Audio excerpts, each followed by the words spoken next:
ये आपके कॉर्निया और जो मेन स्क्लेरल आई जो ग्लोब है उसको प्रोटेक्ट करते हैं इंजरीज से।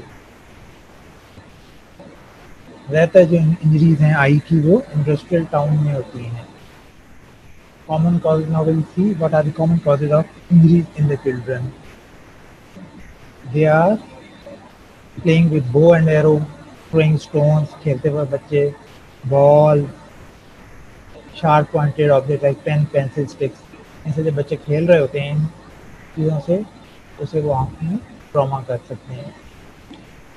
जो केमिकल इंजरीज हैं they are more common in laboratory and industry, specially workshops जहाँ बैटरीज का काम होता है, लेबॉर्ट्रीज केमिस्ट्री की, केमिकल लैब जहाँ पे एसिड बेस की क्लासेस होती हैं, उन पर रिसर्च होती है, केमिकल्स रिएक्शन जहाँ पर हो रहे होते हैं उन पर वर्कअप और होता है। ऐसी जगहों पर केमिकल इंजरीज का स्प्लैश ऑफ लिक्विड से ज़्यादा चांस होता है केमिकल इंजरी होने का। तो ऐसे एरियाज़ के लिए प्रोटेक्टिव गॉगल्स अवेलेबल हैं। तो ज़रूरी है कि जहाँ तक हो सके इनको पहने ताकि आइज़ को ऐसी एक्सीडेंटल इंजरी से बचाया जा सके। जो आई की इंजरी है वो एक इमरजेंसी है, उसको अर्ली मैनेज फ़ौरन करना चाहिए। Now what are the types of injuries? There are many different types of injuries. Extraocular foreign bodies हैं जो सुपरफिशियल हैं, डीप यानी कॉर्निया में, स्क्लेरा में, कंजक्टिवा में कोई फॉरेन बॉडी आके एम्बेड हो गई, ये सुपरफिशियल एक तरह की इंजरी है। इसके बाद केमिकल इंजरीज और बर्न्स आते हैं जो वेज स्प्लेट्स के हो सकते हैं, सुपरफिशियल से लेकर डीप बर्न्स हो सकते हैं। इसके अलावा ब्लंट और पेनिट्रेटिंग ट्रॉमा है। ब्लंट जो इंजरीज हैं वो शार्प ऑब्जेक्ट से नहीं होती, तो पेनिट्रेटिंग प्रेफर नहीं शार्प पॉइंटेड ऑब्जेक्ट से। और पेनिट्रेटिंग प्रेफर जो इंजरीज हैं ये जैसे स्टैब कॉर्निया में लगा, उसने आपकी पेनिट्रेटिंग इंजरी कर दी, मतलब से कोई फॉरेन बॉडी अंदर नहीं रही। मतलब एग्जाम्पल गन की अगर पैलेट है उससे अगर पेनिट्रेटिंग इंजरी हुई है तो एक फॉरेन बॉडी के तौर पे वो पैलेट उसका कुछ पार्ट अंदर आँख में रह सकता है, तो वो रिटेन फॉरेन बॉडी को ज़्यादा सीवियर रिएक्शन करता है।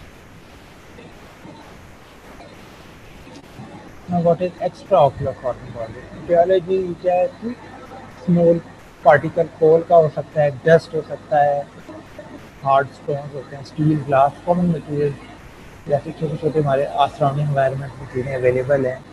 इसके अलावा टाइम लिविंग जब इंसेक्ट्स, हस्क और सीड्स के जो छिलके होते हैं या छोटे छोटे जो इंसेक्ट्स हैं उनके पर ये भी आँख में गिर सकते हैं। सिम्टम क्या होंगे ऐसे पेशेंट के? सडन डिस्कम्फर्ट, एकदम पेशेंट को आँख में जलन होगी, बर्निंग पेन होगी, वॉटिंग होगी, लैक्रिमेशन होगी, डिस्कम्फर्ट एक तरह की रेडनेस कंजक्टिवा की हो गई।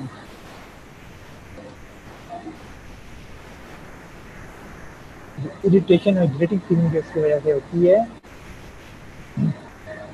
वो मुख्तलिफ डिग्री की होती है। फॉरेन बॉडी सुपरफिशियल की वो साथ एक्सेसिव ब्लिंकिंग और लैक्रिमेशन से यहाँ बह गई, सुपरफिशियल पड़ी हुई है, ऊपर बेड नहीं है, मूव कर रही है, तो फॉरेन बॉडी बेड हो गई है, वो कॉर्निया स्क्रैचेस आ रही है, तो वो ज़्यादा ग्रेट डिग्री पर आपको इरिटेशन करेगी एज कम्पेयर टू जो सुपरफिशियल फॉरेन बॉडी है जो जिसके साथ मूव हो रही है। तो फोटोफोबिया होगा, कॉर्निया इन्वॉल्वमेंट है। नो, ये जो पिक्चर आप देख रहे हैं तो देखो कि लिम्बस के पास, सॉरी पिक्चर मार्जिन के पास सेंटर ऑफ द कॉर्निया के पास एक फॉरेन बॉडी एम्बेड है, जबकि दूसरी पिक्चर में away from the people the margin and between the limbus, midway between एक corneal foreign body embedded है। और देखो अगर ये फॉरेन बॉडी को देखो, इसके सराउंडिंग में एक फेस सा है, ग्रेश वाइट सा एरिया है, ये एक्टिव एरिया ऑफ इन्फ्लेमेशन है, केराटाइटिस हुआ है। जहाँ फॉरेन बॉडी पड़ी है उसके कहा एक इंटीमेटरी रिंग बना हुआ है ग्रेश वाइट सा, which is showing active area of keratitis या inflammation जा रही है, और वो तरह अल्सर बन रहा हो, ऐसे सब बढ़ रहा है। इसमें आप देखो फॉरेन बॉडी ओल्ड है, सीरियस एक स्प्रिंग है बहुत एक्टिव, थोड़ा सा आप आस पास एक्टिव एरिया सराउंडिंग कैपेटिव से बहुत साथ इसमें अगर आप देखो तो साथ कंजक्टिवाइटिस सेकंड दिखता है, इन्फ्लेमेशन है साथ रेस्ट आई इतनी क्वाइट है। इसमें देखो इसमें फॉरेन बॉडी बिल्कुल लिम्बस के पास है, सुपरफिशियल फॉरेन बॉडी पड़ी है, बहुत ज़्यादा इन्फ्लेमेटरी रिएक्शन नहीं है। एडजेसेंट जो आपकी कंजक्टाइवल जो लिम्बल वेसल्स हैं वो थोड़ी टॉर्चुअस हैं, इन्फ्लेम्ड है। तो ऐसे केसेस जो इनमें फॉरेन बॉडी पड़ी होती है, एम्बेड हो रही होती है, इरिटेशन करके उसके ऊपर रिफ्लेक्स डालता है, आँख जोर से इंसान नीच लेता है, फ्लेक्स ब्लस स्पैज्म होता है और भी फ्लैक्स मतलब स्ट्रांगली कंट्रैक्ट करता है।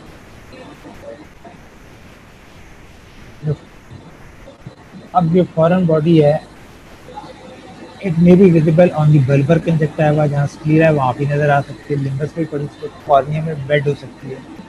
अगर आप लिड को अवॉइड करें तो सबटेस्टाइल सर्कस है वहाँ पर हो सकती है, डिबल अवॉइड करने से आप फोर्निक्स देखते हैं, फोर्निक्स तक भी जा सकते हैं। तो ये आपको स्लिट लैंप पे लिड वर्जन, लिड के नीचे लिड वर्जन थे और सामने कॉर्निया स्क्लीरा में बेड है, स्लिट लैंप पर ये आपको मैग्नीफाइड नज़र आ जाएगी।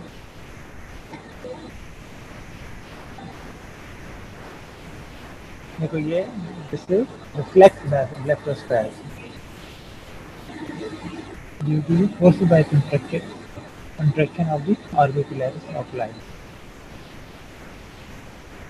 अब ये देखें और है ये सब टार्सैलिस सर्कस में फॉरेन बॉडी पड़ी हुई, वैसे नज़र नहीं आ रही, आपने लिड इवर्ट की तो आपको देखा कि स्मॉल सी फॉरेन बॉडी है 1 to 2 millimetre away from the lid margin पड़ी हुई है सब टार्सैलिस सर्कस।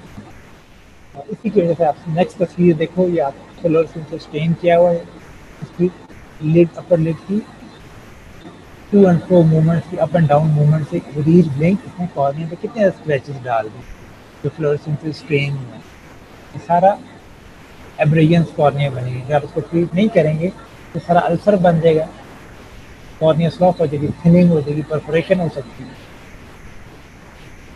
कॉर्निया वास्कुलराइजेशन होती है, पेसिफिकेशन कॉर्निया खराब हो जाएगी।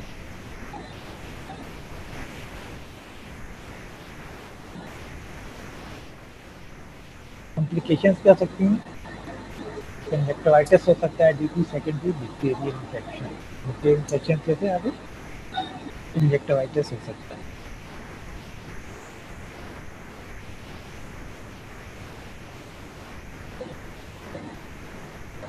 और रिकरेंट इरोजन, कॉन्टिन्यूस इरोजन जैसे फॉरेन बॉडी एम्बेडेड है, हमने पहले पढ़ लिया, कॉर्नियल अल्सर हो सकता है, सुपरफिशियल अल्सर होगा, हम नहीं करेंगे तो उसके ऐसा एपिथेलियम से इन्फ्लेमेशन डीप स्टोमा में फैलती जाएगी, स्लॉ बनता जाएगा, एब्सेस बनेगी और कॉर्निया थिनिंग होती है। ब्राउन रिंग और stain is left on the cornea by embedded steel particles, जो हमने पिछली तस्वीरों में देखा, एक surrounding area of inflame keratitis है, वहाँ पर जब ये ऐसा सेटल हो जाता है तो एक रिंग बन जाता है, स्टेनिंग जो मेटल पार्टिकल्स होते हैं उसकी स्टेनिंग कहते हैं, एक रस्ट रिंग बन जाता है, जो मेटेलिक पार्टिकल्स होते हैं इंटीरियर, दिस इज ब्राउन और रस्ट रिंग। अगर शार्प फॉरेन बॉडी है, स्टील की है, तो वो ज़्यादा कैनेटिक एनर्जी से आई है, तेज स्पीड पे है, तो वो कॉर्निया को पेनिट्रेट करके इंटीरियर चैम्बर में भी जा सकती है और वहाँ पर जाके आरएस में एम्बेड हो सकती है, एंगल में एम्बेड हो सकती है, लेंस को जाके डैमेज कर सकती है। देखो ये फॉरेन बॉडी है बिल्कुल लिम्बस सॉरी पीपल मार्जिन से पास पड़ी हुई।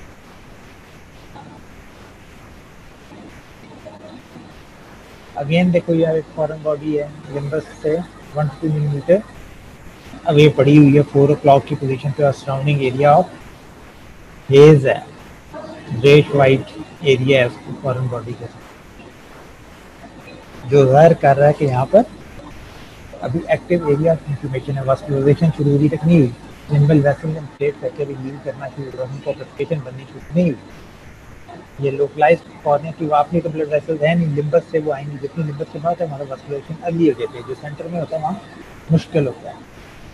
अभी एक्टिव एरिया फॉर्मेशन है, ये हेज है, यहाँ पे कॉर्निया का एपिथेलियम डैमेज होगा, स्ट्रोमा वहाँ पर स्लॉ बनता जाएगा, अल्टीमेटली वो वॉश आउट होगा तो डीप रेटर कॉर्निया अल्सर बन जाएगा अगर आपको ट्रीट नहीं करेंगे।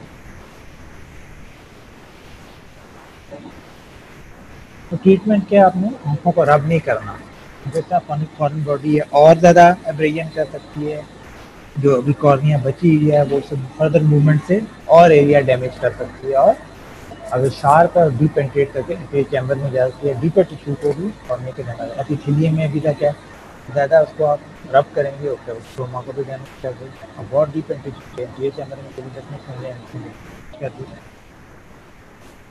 ऐसी आई में करना कि wash the I with plenty of clean water, ताकि जितने माइनर रस्ट पार्टिकल दूसरे पार्टिकल्स हैं जो एम्बेडेड नहीं है वो सारे वॉश हो जाए, इरिटेटिव मटेरियल वो वॉश हो जाए। और एक इंजेक्टावा पे है तो आप इसको नीडल से लोकल एनेस्थीसिया, तो पैराकेन आती है लोकल एनेस्थीसिया, वो आप कतरा डालें आँख सुन हो जाएगी, एनेस्थेटिक एनेस्थीसिया हो जाएगा, तो इससे आप नीडल से उसको आराम से रिमूव कर सकते हैं। इसमें फॉरेन बॉडी स्पट भी होता है, कॉर्निया में स्क्रैप ऑफ करके आप उसको रिमूव कर सकते हैं। इसके अलावा हाइपोडर्मिक नीडल होती है, छाप नीडल है, फॉरेन बॉडी पेनिट्रेट करने के लिए कर गई है तो आप उसको साइड में मोशन से ऐसा ऐसा स्क्रैप ऑफ कर सकते हैं नीडल से। Under local anaesthesia and slit prophylaxis कैसे कर सकते हैं कि ओवर हैंगिंग वाले एजेस वाले ट्यूब जो है ख़राब हो गए हैं उनसे आप बैन करें, ऐसी चीज़ को ऐसे एरियाज में इस्तेमाल ना करें जिससे खतरा हो कि उसका पार्टिकल क्रशिंग के दौरान या कहीं मेम्ब्रेन चीज़ें है टूट के आँख में गिर सकता है।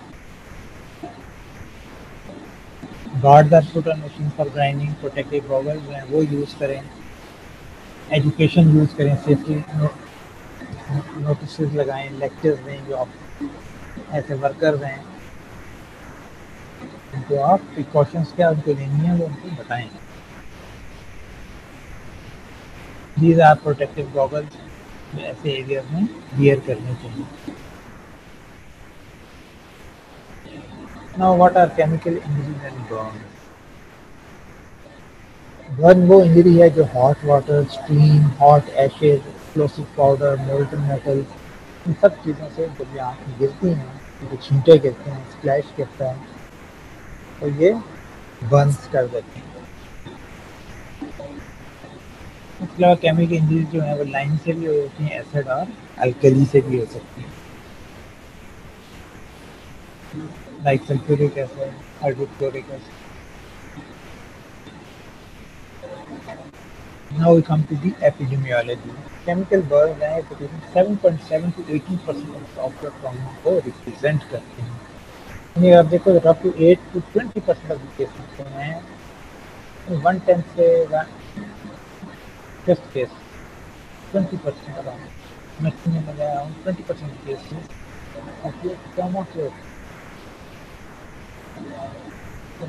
ट्रॉमा के जो 20% केसेस जो ऑक्यूलर ट्रॉमा है उनमें केमिकल बर्न्स इन्वॉल्व हैं। दूसरी चीज़ों को 80% जो केसेज हैं वो बाकी पेनिट्रेटिंग शार्प ऑब्जेक्ट दूसरी चीज़ें हैं उनसे। 2/3 ऑफ द केसेज मेल्स हैं और मेजॉरिटी ऑफ द केसेज जो हैं अल्कली बर्न ज़्यादा हैं एसिड बर्न की निस्बत। और अगर हम देखें 60% ऑफ द केमिकल इंजरीज हैं वर्क प्लेस एक्सीडेंट्स होते हैं, 30% होम में होते हैं और 10% जो होती है वो हमले के रूप में असॉल्ट में रूनुमा होते हैं। 20% ऑफ द केसेस जितने इनमें से 20% केसेस जो हैं उनमें आपकी लीगल और कॉस्मेटिक डिसेबिलिटी रह जाती है। काफ़ी ये सिग्निफिकेंट पोर्शन है जो आपको लीगल इम्पेयरमेंट और कॉस्मेटिक डिसेबिलिटी हो सकती है, इसकी प्रिवेंशन करना बहुत ज़रूरी है। And only 15% of the patients with severe chemical injury achieve functional visual rehabilitation. Useful lesion जो है आफ्टर ट्रॉमा, आपको केमिकल बर्न जब पेशेंट रिकवर होता है तो यूजफुल लीजन जो है 15% पेशेंट्स में अचीव होती है, बाकी 55% केसेज हैं वो एडिक्वेट यूजफुल फंक्शन रीगेन नहीं कर सकते। Now what are the types of the chemical? तो इसमें हमने अल्कलीज कहीं एसिड और इरिटेंट्स हैं। तो अल्कली में मोस्ट डेंजरस हैं क्योंकि इसमें प्रोटीन्स जो हैं उनकी प्रेसिपिटेशन नहीं होती, इसलिए अल्कली जो है वो ट्रैकल डाउन करके डीपर लेयर्स में जाके बहुत ज़्यादा डैमेज करती है। ऊपर सुपरफिशियल इतना डैमेज नज़र नहीं आ रहा होता, इतनी फ्लेम डाई नहीं होती, क्योंकि ये पेनिट्रेट करती जाती है, इसलिए स्ट्रेंथ ऑफ डैमेज एकदम बहुत ज़्यादा होता है। जबकि एसिड में उतना डैमेज नहीं होता, क्योंकि जब वो एसिड गिरता है जो सुपरफिशियल प्रोटीन्स हैं उनकी प्रेसिपिटेट्स बन जाती हैं और वो एक फिजिकल बैरियर बना देते हैं, तो फर्दर आपकी deeper penetration of the acid block हो जाए। इसके अलावा इरिटेंट्स होते हैं जिससे डिस्कम्फर्ट बहुत ज़्यादा होती है as compare to the damage.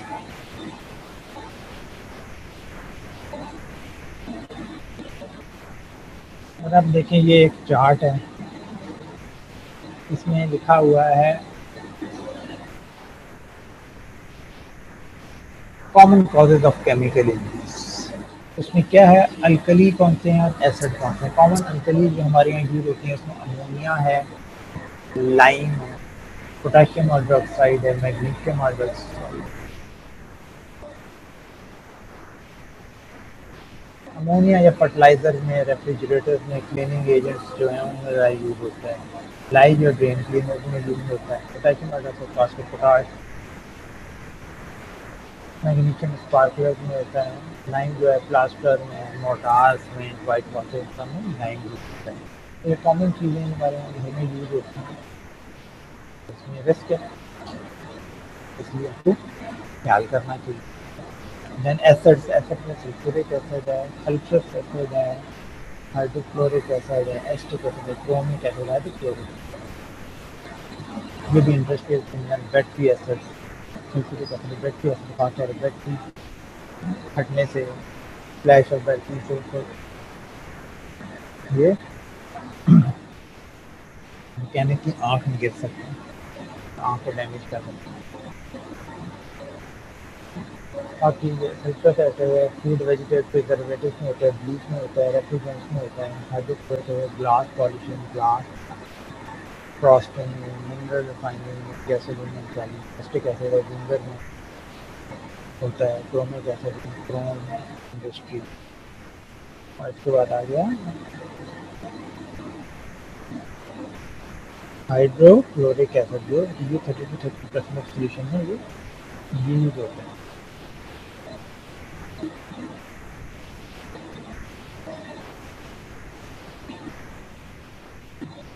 तो ये different types of acid alkali से जो कॉमनली हमारे यहाँ यूज होते हैं और जो मेजर फैक्टर हैं केमिकल इंजरीज। ये हमने पढ़ लिया अल्कली बर्न्स में मोस्ट कॉमन अल्कलीज जो हैं या lime, caustic potash, caustic soda हैं, liquid ammonia. They can cause considerable damage to the eye because they tend to penetrate deeper because necrosis of the surface of epithelium in two sessions with occlusion of the limbal vasculature। तो देखो necrosis इसमें कितनी rapid होगी, limbal vascular की occlusion होगी, necrosis rapidly होगी।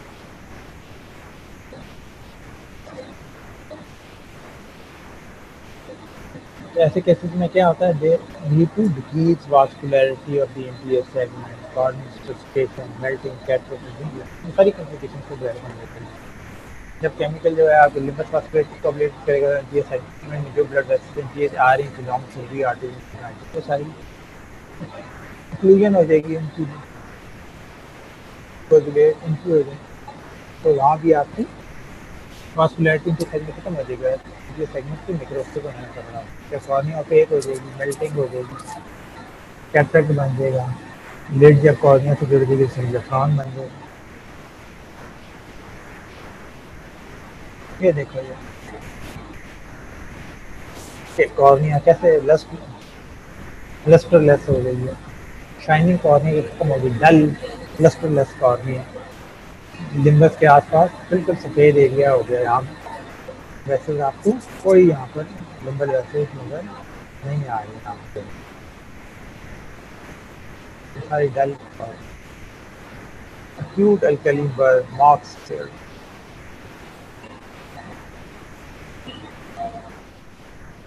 Again देखो severe chemical injuries जब एक corneal neovascularization शुरू हो गई है, ये इस एरिया से सारा डिस्चार्ज है, severe conjunctival reaction है, ecchymosis है, कॉर्निया ओपेक हुई है, यहाँ से वास्कुलराइजेशन भी सारी शुरू हो गई लिम्बस।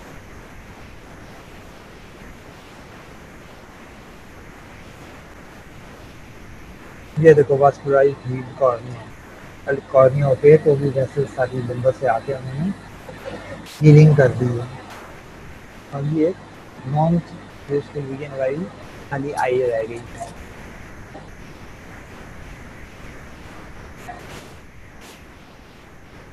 ये इंजरी है अल्कली पर, पेरिलिम्बल ब्लेंचिंग है, किमोसिस बहुत ज़्यादा हुआ है, corneal opacity, cornea OPEC.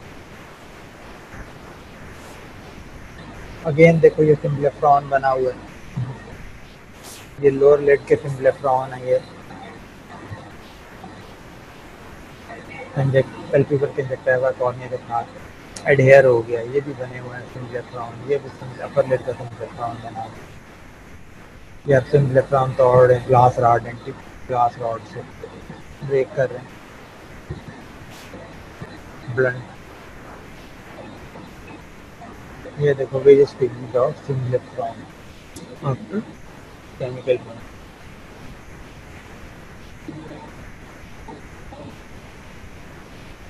Now acid में कॉमन एसिड क्या है, सल्फ्यूरिक एसिड है, हाइड्रोक्लोरिक एंड नाइट्रिक एसिड।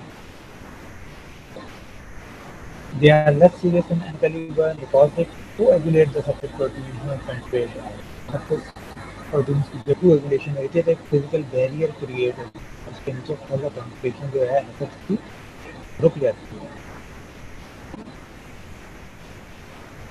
इसके अलावा पॉइजनस गैसेज हैं, पॉइजनस गैसेज हैं लाइक गैसेज हैं, फॉस्फेन, मस्टर्ड गैस, आर्सेनल हैं, and other agents used in war। ये भी जो है वेरी सब केमिकल इंजरीज है। होली फेस्टिवल में फेस्टिवल कलर में रहते हैं, इसमें कलर पाउडर में माइका होता है, उनसे केमिकल इंजरी आपकी। अगेन फीचर्स क्या होंगे, आई रेड होगी, marked swelling of the lid and conjunctiva, blepharospasm होगा, photophobia and lacrimation present in the corneal body. जब कॉर्निया इन्वॉल्व होगी तो लैक्रिमेशन और फोटोफोबिया शुरू हो जाएगी। कॉर्निया का पाथवे क्या है, फिफ्थ नर्व जो है वो एफरेंट है और कॉर्नियल जो टच कर रिफ्लेक्स है that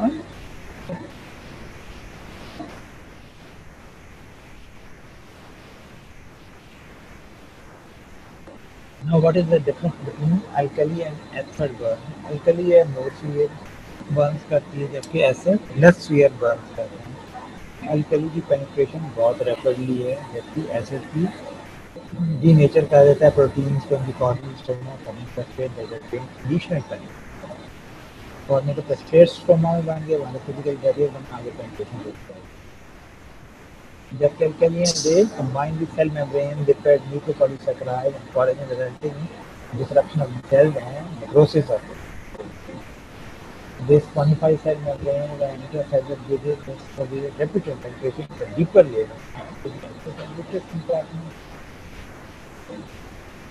सेल मेम्ब्रेन की पेनिट्रेशन क्वानिफाई हो जाती हैं, इंट्रासेल्युलर डिजीज डैमेज हो जाते हैं, जो रैपिड डिपर पेनिट्रेशन होती है एक्वस और डिस्ट्रिक्ट कंपार्टमेंट तक।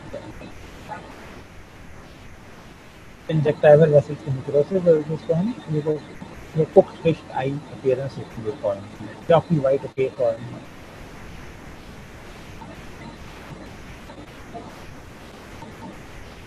जबकि एसिड में लोकल डैमेज होता है ड्यू टू कोagulation इफेक्ट जैसे protein cascades at epithelium level which form physical barrier.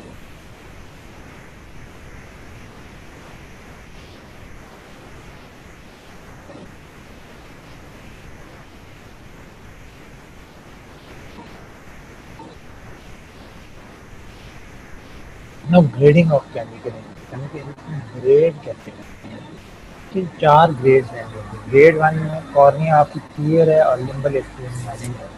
हमारे माइनर डिग्री का थोड़ा सा केमिकल आपने यूज किया, अब वो आपको टीयर्स में डिल्यूट हो गया, वॉश और मैकेनिकली वॉश हो गया. थोड़ी बहुत इसमें minor cornea superficial epithelial damage किए मगर कॉर्निया ओवरऑल क्लियर देखो कि एडिमा नहीं हुआ, कोई सिनोसिस नहीं हुई, इस तरह का डैमेज नहीं हुआ और लिम्बल इस्कीमिया भी नहीं हुई. Cornea is clear. ग्रेड 2 में कॉर्निया रेड है but visible RS grey. Cornea में इतनी थोड़ी हेज आई है मगर आरएस के पीछे अभी भी नज़र आ रही है. कॉर्निया की हेज इतनी ज़्यादा नहीं है कि इसके थ्रू आप पीछे आँख के स्ट्रक्चर्स ना देख सकें. और लिम्बल इस्कीमिया जो है लेस देन 1/3 है.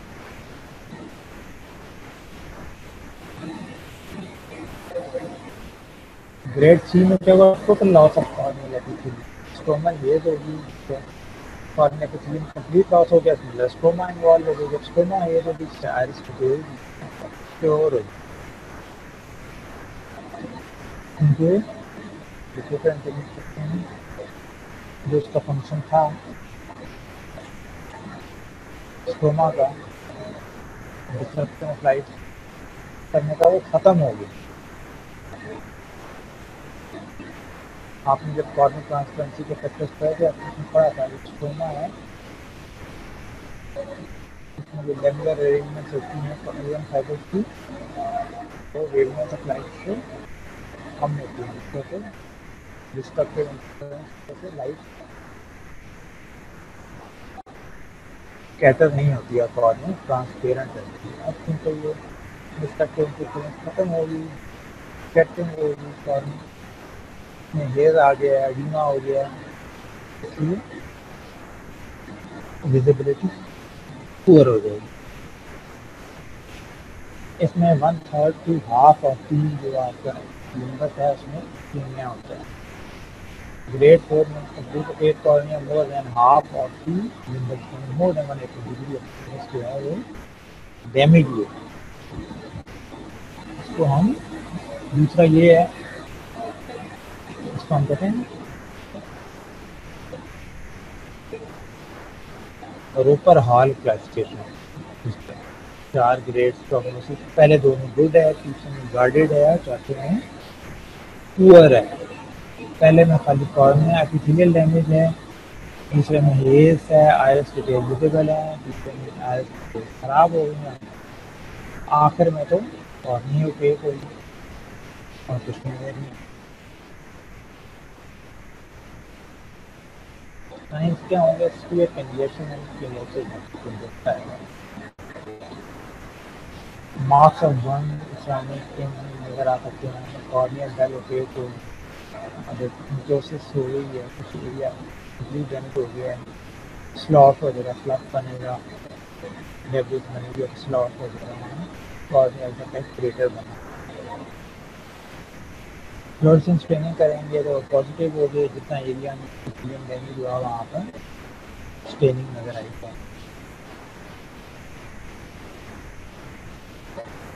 कॉम्प्लिकेशंस क्या हो सकती हैं, स्किन इलेक्ट्रॉन बन सकते हैं, एडिटिंग और lids to close with travel infection होते हैं. इसका ट्रीटमेंट क्या है, glass rod gel coated with lubricant और antibiotic ointment is swept down the अपना for several times a day to break a prevent. तो आपने एक ग्लास और लेनी है जो ब्रंट हो, साफ है, जितना फर्दर डैमेज ना करें, इसको आपने लुब्रिकेंट्स और एंटीबायोटिक में स्वेप्ट करके अपर लोअर लिड में उसको मूव करते रहना है दिन में कई दफ़ा, ताकि जो माइनर एडियम जो बनी है वो ब्रेक हो जाए और नई ना बने.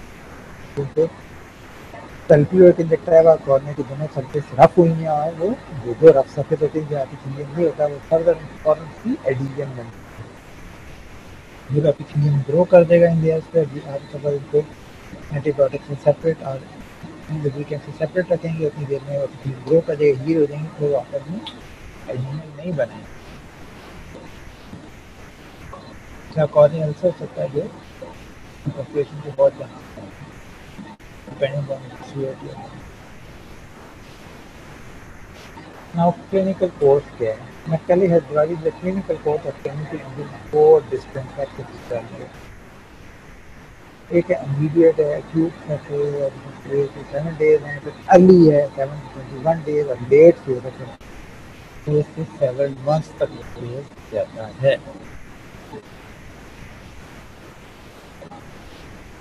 Now what is the management? Management के गोल्स, हमारे प्रिंसिपल्स क्या हैं, क्या काम हमने ध्यान में रखकर पेशेंट को ट्रीट कर, हमने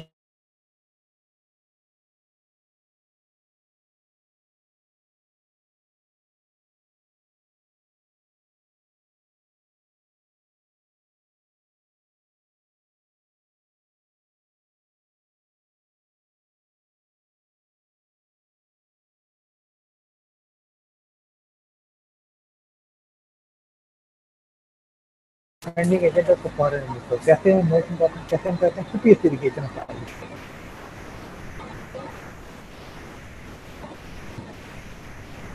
is immediate focus irrigation the eyes for 30 minutes first try balance purpose, ठीक है।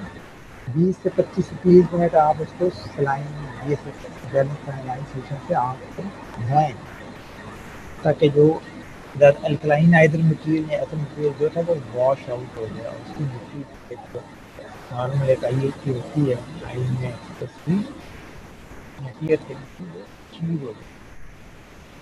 इसके अलावा अगर आप बेबस में आप नॉर्मल स्लाइन यूज़ करते हैं, रिंगर लैक्टेट यूज़ करते हैं, कहीं आप फिडोरा आई वॉश की यूज़ करते हैं, नॉर्मल स्लाइन लाइक आदमी पहले साल राजी अगर तो कुछ भी नहीं है तो आप टैप वाटर ही यूज़ करें। जितनी जल्दी आप करेंगे उतनी आप पेनिट्रेशन को रोक लेंगे, जितना ज़्यादा मटेरियल रिमूव हो जाएगा उतना डैमेज कम होगा। अभी करीब ने बड़ी रैपिड पेनिट्रेशन करने से फ़ौरन आपने वॉश आउट हो जाए।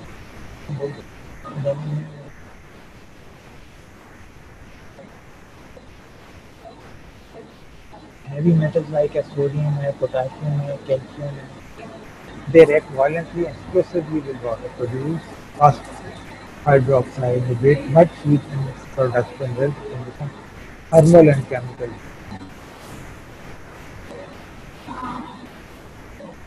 इसका जो सजा है आपने ब्रश ऑफ यहाँ पे का एट मैंने पार्टिकल सोडियम पोटेशियम बताया, सोडियम पोटेशियम मिल गया है फॉरन एक्सपर्ट है फॉरन बॉडी से लेकर फॉरन, जिसमें आप वॉश आउट कर सकते हैं ब्लड की चीज़ से उसको रिमूव करें।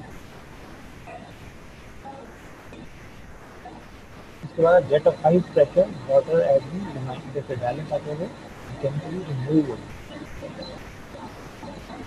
Ignition of particle with a band equal greater energy heat will be dissipated from that. इसे आते हैं damage कम करें।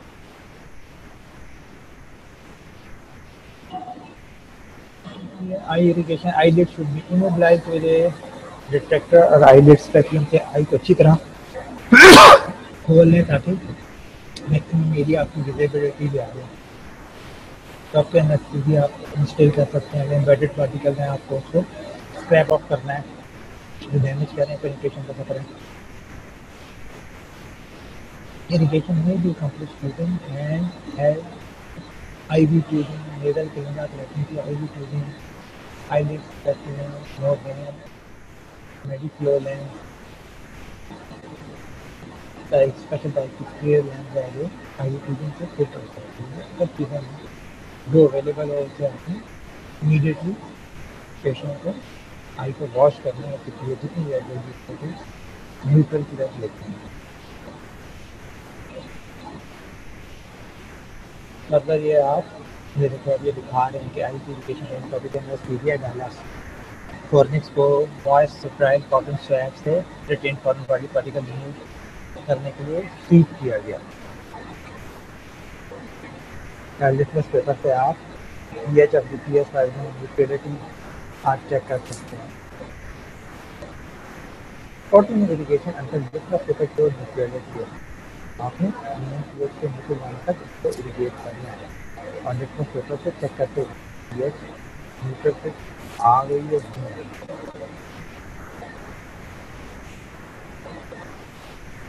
If no litmus available, evenly pH strip can be none is available, irrigate for another 20 minutes. तो आपने adequate irrigate करना है यहाँ तक कि आपको यकीन हो जाए कि आपने मेजॉरिटी ऑफ द मैक्सिमम जितना आप कर सकते हो पार्टिकल आपने रिमूव कर दिया राइस से आपने रिपेटिव मटीरियल से पाक कर दिया। नेक्स्ट पे आप क्या करेंगे डिग्राइडमेंट ऑफ द नेक्रोटिक में आपको आप डिग्राइड करेंगे।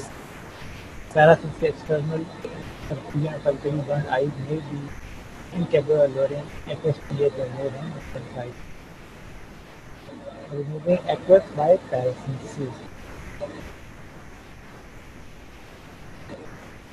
ठीक है, एक्सटर्नल परफ्यूजन से अगर अल्कली बर्न हैं वो अंदर पेनिट्रेट कर यानी एक्वस की पीएच की बढ़ा दी है तो वो वैल्यू से नहीं होगी। फिर आपने पैरासेंसिस करके उसको बफर फॉस्फेट सोल्यूशन से एक्वस को रिप्लेस करना पड़ेगा।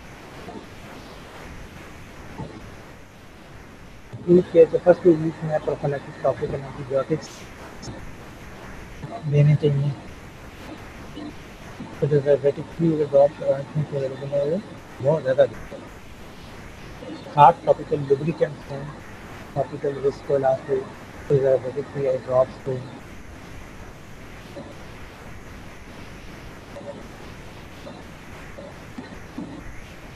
ताकि आपकी कॉर्निया फ्लूइड माइग्रेशन जल्दी हो और खून पास हो। ग्रेड 1 की डिजीज में ये काम करता है और इस लुब्रिकेशन के द्वारा क्या होता है कंजक्टाइवल स्वेलिंग से इलेक्ट्रॉनिक सॉल्यूशन को भी आप दे सकते हैं। फिर एंटी इंफ्लेमेटरी थेरेपी में कॉर्टिकोस्टेरॉइड्स आप लाइक प्रेडनिसोलोन एस्टेट 1% उसका पेपर ऑफ कर देना है, डेक्सामेथासोन है वो दे सकते हैं। क्या करती है इन्फ्लेमेशन को रिड्यूस करती है, इन्फिल्ट्रेशन को कम करती है। स्ट्रोमल हीलिंग स्ट्रोमल हीलिंग उसका स्कार फॉर्मेशन कम होता है, कॉलिंग कम होती है, फाइब्रोब्लास्ट माइग्रेशन जो है वो इनहिबिट होते हैं, जैसे आपकी स्कारिंग कम होती है। तो आपने ये 7 से 10 दिन तक it may be replaced by say the parasite. Progesterone steroids and vitamin B6 for corticosteroid and anti-protein day. Medoxil prednisolone and really unspecific. Ascorbate and vitamin C is the most synthesis of nuclear collagen by corneal fibroblast. Topical sodium ascorbate solution मिलता है 10% हर 2 घंटे बाद आपने इसको topically डालना है। इसके अलावा 2 ग्राम पर ओरल सुबह शाम आपने विटामिन सी देनी है। फॉर्मोन के नाम से भी आ रही है सिफॉन 500 ग्राम टेबलेट्स आती हैं वो आपने दे सकते हैं। कॉलेजिनेज इनहिबिटर्स देने हैं, टेट्रासाइक्लिन डेरिवेटिव। ये कॉलेजिनेज एक्टिविटी को रिड्यूस करते हैं।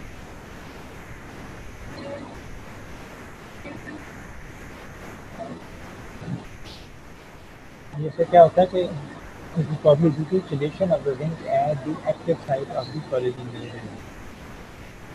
It inhibits matrix metalloprotease. Doxycycline is the most prominent tetracycline collagenase inhibitor. Tetracycline या monocycline ये अगर doxycycline अवेलेबल नहीं है।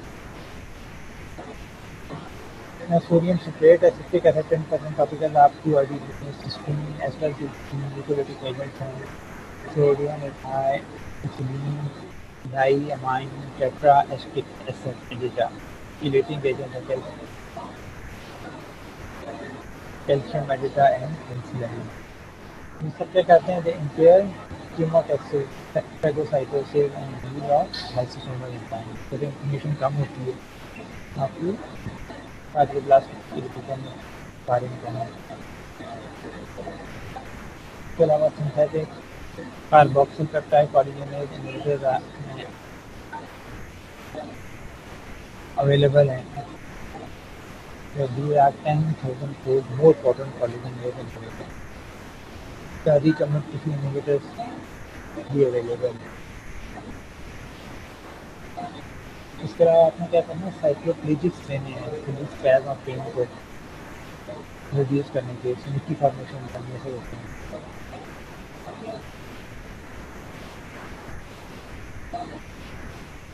They prevent phosphate smoothie formation with form later altering the inter-segment architecture and impending transfer across the phosphate tube। अब नहीं करेंगे तो एक्यूसोपेपीली हो जाएगी, आयरस बॉम्बे हो जाएगा, एंगल ट्यूबर ग्लोकोमा हो जाएगा, उनकी एट्रोपिन सीवियर केसेस में आप कंप्लीट साइक्लोपेजिक एट्रोपिन और हेमाटोपिन।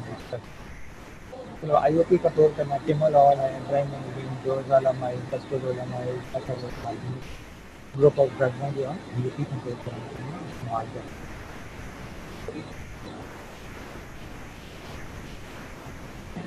The occlusive therapy for men and large persistent epithelial defect, hydrophilic and collagen bandage contact lenses available हैं। वो आप टेम्परी हीलिंग के ऊपर लगे होते हैं, खाना ब्लॉक्स डालते रहते हैं, इस्तेमाल करते हैं, पैचिंग कर सकते हैं।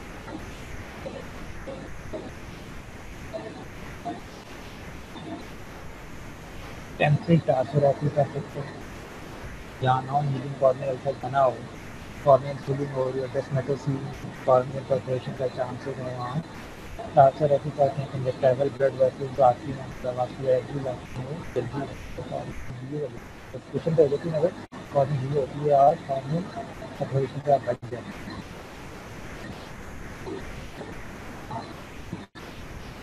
Glued on contact lens. They are useful in chemical energies of moderate to great swing. Contact lens को किसी ग्लू किया जाता है ब्यूटाइल टू cyanoacrylate एडिटिव से, जो डीएक्सलाइस्टोमा होता है वहाँ पे लगा देते हैं। इसके अलावा ऑटोलोगस सीरम है, fibronectin, epithelial growth factor benefit and protein दिए। Blood drawn dried sterile containers containing no anticoagulants, clots and serum can be separate material into autologous serum बनाते हैं, वो भी आप यूज़ कर सकते हैं। persistent large effect में अपने अगर आप amniotic membrane grafts लगा सकते हैं।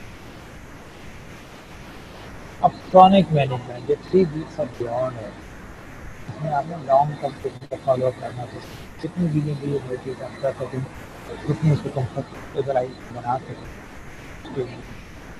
काफ़ी कुछ लुब्रिकेंट्स दे सकते हैं ड्राई आई के लिए, तो आपकी कोटलेट सेल दबा हो गया, लोकल न्यूमोनिया हो गया, आई ड्राई रैंकुल, कॉन्स्टिपेशन, बर्निंग सेंसेशन, डिस्कम्फर्ट रहेगा, टॉपिकल के लुब्रिकेंट्स हैं, एंटीमाइक्रोबियल्स रहते हैं।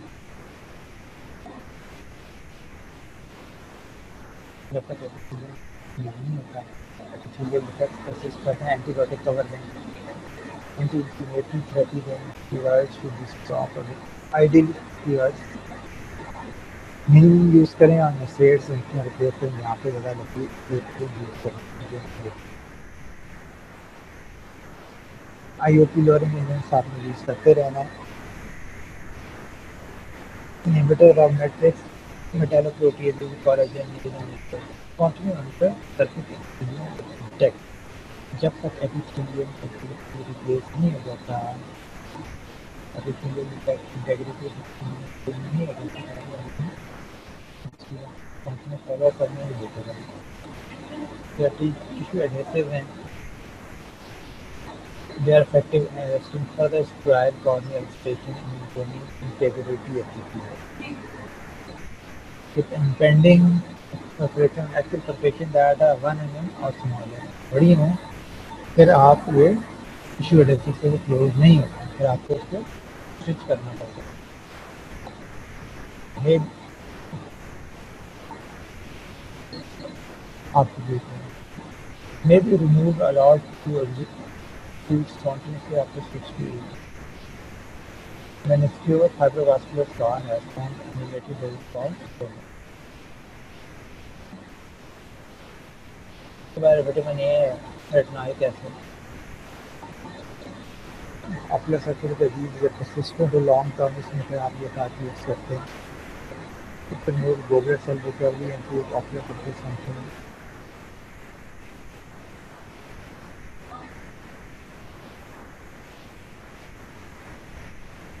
Grade 3 or 4 injuries are routine in which rehabilitation must come from conductor. Cornea damage is to be a conjunctival epithelial epitheliation आनी है तो retinal कैसेट है इसलिए बदल partial transpigmentation of the conjunctival epithelial to the corneal epithelium. उसके बाद फिर आखिरी उसकी है वो सर्जरी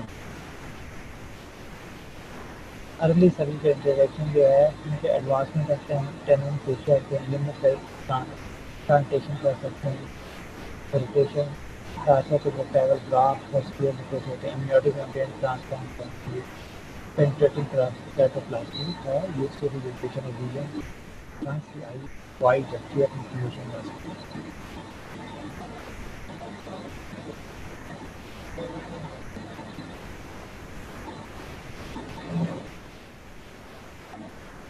ठीक है ये समराइज चार्ट है फर्स्ट वीक है ग्रेड 1 है heal with no damage, grade 2 early reactivation with slow recovery, stromal clarity, no grade 2 no reactivation, new vessel grade no reactivation, no new vessel. early repair 1 to 3 weeks में होता है uneven fill होता है slow recovery of stromal grade 3 में no reactivation second wave में inflammation आ सकती है और immunoglobulization necrotic ulcer interior segment necrosis हो सकती है late repair later initial weeks में माइल्ड कॉर्नियल एपिथेलियल ग्रेड 1 में रहे फिर परसिस्टेंट ग्रेड 2 में epithelial defects epithelial pannus formation हो सकती है ग्रेड 3 में कंजक्टिवाइजेशन ऑफ द कॉर्निया सिंगलेटॉन एंड कोपियन के केसेस कार्य में फॉर्मेट है ग्रेड 4 में corneal melting reticle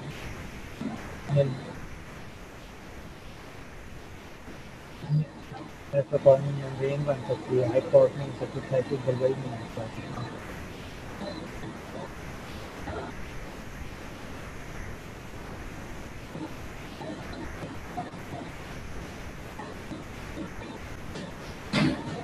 my grade 1 to antibiotic drugs steroids cover my कैलिप्रोटीज इनहिबिटर आपने कोई ग्रेड 2 में साथ स्टार्ट करनी है और ग्रेड 3 में अगर आपने इम्यूनिटी मेम्ब्रेन ट्रांसप्लांट के चीज़ें दिया जिनका आप कैनोप्लास्टी penetrating कैटोप्लास्टी grade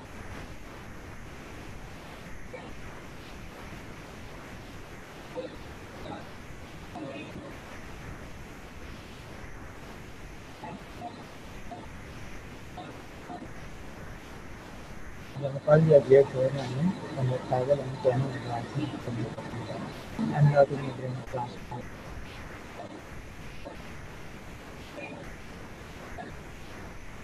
limbal cell transplantation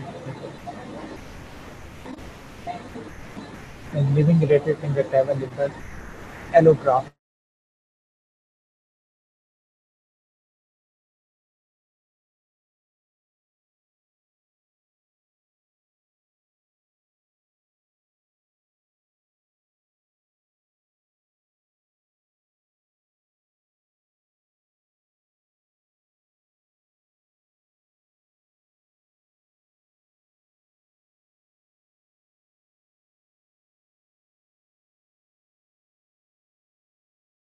investigated improvement in existing limbal cell transplantation.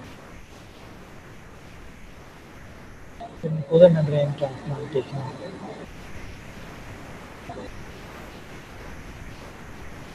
lamellar keratoplasty, penetrating keratoplasty.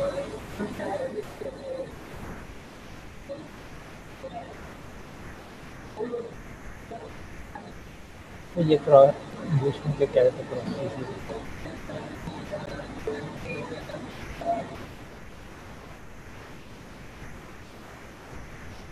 Now, these are complications. Primary complications are conjunctival inflammation, corneal abrasion, corneal glaze, edema, eye opening, corneal inflammation.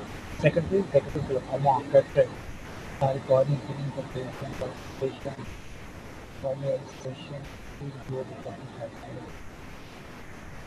ये ध्यान दें आपको और ये by organ wise I will cases perfecting medullary electron, electron, scarring, destruction, goblet, affecting dryness, electron, pseudotracheum, causing destruction, limbal stem cell, deficiency, musculation, perforation of the iritis, endophthalmitis, panophthalmitis, secondary glaucoma, occlusion of the aqueous vein, increase in the vessels of the travel conductive, atrophic bulbar. Here, these are the complications.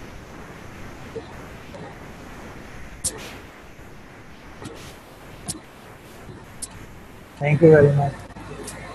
It's all about today. बेटा